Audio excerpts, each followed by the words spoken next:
32वां अध्याय। धूममार्ग और अर्चिरादि मार्ग से जाने वालों की गति का और भक्तियोग की उत्कृष्टता का वर्णन पिलदेव जी कहते हैं। माताजी, जो पुरुष घर में रहकर सकाम भाव से गृहस्थ के धर्मों का पालन करता है और उनके फलस्वरूप अर्थ एवं काम का उपभोग करके फिर उन्हीं का अनुष्ठान करता रहता है, वह तरह तरह की कामनाओं से मोहित रहने के कारण भगवत धम से विमुख हो जाता है और यज्ञों द्वारा श्रद्धापूर्वक देवता तथा पितरों की ही आराधना करता रहता है। उसकी बुद्धि उसी प्रकार की श्रद्धा से युक्त रहती है। देवता और पितर ही उसके उपाय रहते हैं, अतः वह चंद्रलोक में जाकर उनके साथ सोमन करता है और फिर पुण्य क्षीण होने पर इलोक में लौट आता है। जिस समय प्रलयकालो शेषशायी भगवान शेषव या पर शयन करते हैं, उस समय सकाम गृहस्थाश्रमियों को प्राप्त होने वाले ये सब लोक भी लीन हो जाते हैं। जो विवेकी पुरुष अपने धर्मों का अर्थ और भोगविलास के लिए उपयोग नहीं करते बल्कि भगवानित्व के लिए ही उनका पालन करते हैं, वे अनासक्त, प्रशांत, शुद्धचित्त, निवृत्ति धर्मपरायण, अनुपयोगी अहंकार, ममता और शून्य पुरुष स्वधर्म पालन रूप सत्वगुण के द्वारा सर्वथा उकारण रूप शुद्धचित्त हो जाते हैं। वे में अंत सूर्य मार्ग, अर्चमर्ग या देवयान के सर्वांग पूर्ण पुरुष श्रीहरि को ही प्राप्त होते हैं, जो कार्य जगत के नियंता, संसार के उपादान कारण और उसकी उत्पत्ति, पालन एवं संहार करने वाले हैं। जो लोग परमात्म दृष्टि से हिरण्यगर्भ की पूजा करते हैं,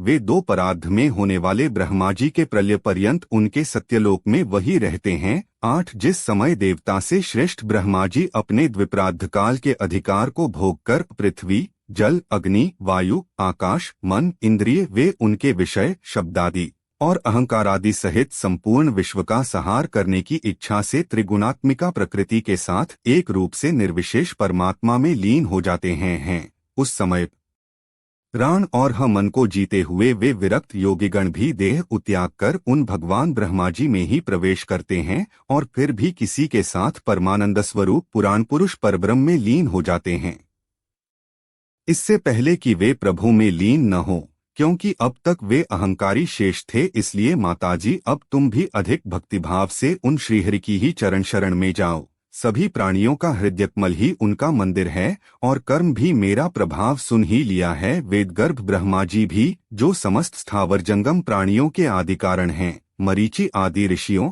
योगेश्वरों, संकादिकों तथा योग प्रवर्तक सिद्धों के 30 स्कंध न सहित निष्काम कर्म के आदि पुरुष श्रेष्ठ न सगुण ब्रह्म को प्राप्त होने भी भेद दृष्टि और न्यकर्तृत्वाभिमान के कारण भगवद इच्छा से जब सर्गकाल न उपस्थित होता है, तब कालरूप ईश्वर की प्रेरणा से विशेषता में क्षोभ होने पर पूर्व फिरवत प्रकट हो जाते हैं। इसी प्रकार पूर्वोक्त ऋषिगण भी अपने अपने कर्म के अनुसार ब्रह्मलोक के ऐश्वर्य को भोग कर भगवदिच्छा से गुणों में क्षोभ होने पर पुनः इस लोक में आ जाते हैं। 15 जिनका चित्त इस लोक में आसक्त है और जो कर्मों में श्रद्धा रखते हैं, वे वेद में कहे हुए काम्य और नित्य कर्मों का सांगोपांग अनुष्ठान करने में ही लगे रहते हैं। उनकी बुद्धि रजोगुण की अधिकता के कारण कुंठित रहती है, हृदय में कामनाओं का जाल फैला रहता है और इंद्रियां उनके वश में नहीं होती। बस अपने घरों में ही आसक्त होकर वे नित्य प्रति पितरों की पूजा में लगे रहते हैं।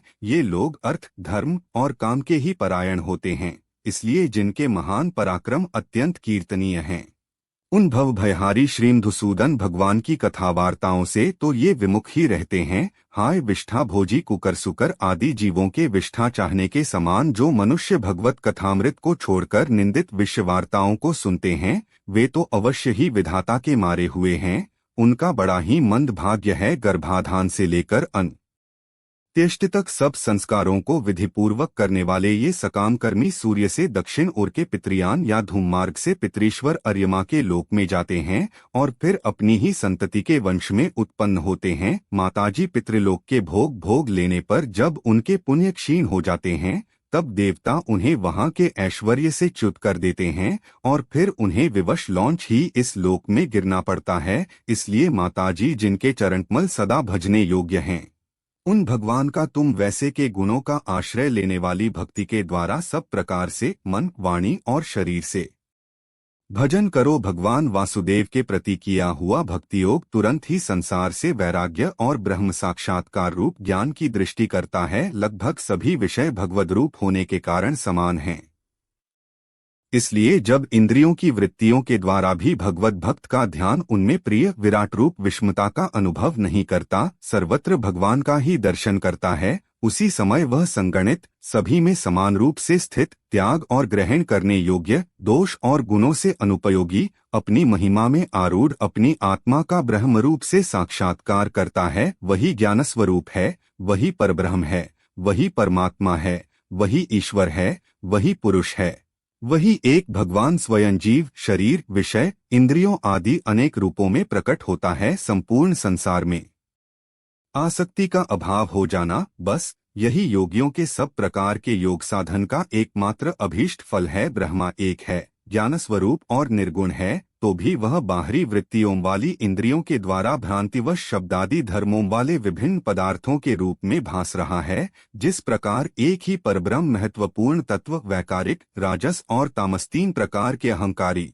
पंचभूत एवं 11 इंद्रिय रूप बन गए और फिर वही स्वयं महाप्रकाशन संयोग से जीव कहलाया, इसी प्रकार उस जीव का शरीर रूप है। उसे दुष्ट, दुर्विनीत, घमंडी, दुराचारी और धर्मध वजी दंभी पुरुषों को नहीं सुनाना चाहिए। जो विषयलोलुप हो, गृहासक्त हो, मेरा भक्त न हो अथवा मेरे भक्तों से द्वेष करने वाला हो, उसे भी इसका उपदेश कभी न करे। जो अत्यंत श्रद्धालु, भक्त, विनीत, दूसरों के प्रति दोषदृष्टि न रखने वाला, सब प्राणियों से मित्रता रखने वाला, गुरु सेवा में तत्पर, बाह्य विषयों में अनासक्त, शांतचित्त, मत्सर शून्य और पवित्र चित्त हो तथा मुझे परम प्रियतम मानने वाला हो, उसे इसका अवश्य उपदेश करे। माँ जो पुरुष मुझ में चित्त लगाकर इसका श्रद्धापूर्वक एक बार भी श्रवण या कथन करेगा, वह मेरे परमपद को प्राप्त होगा।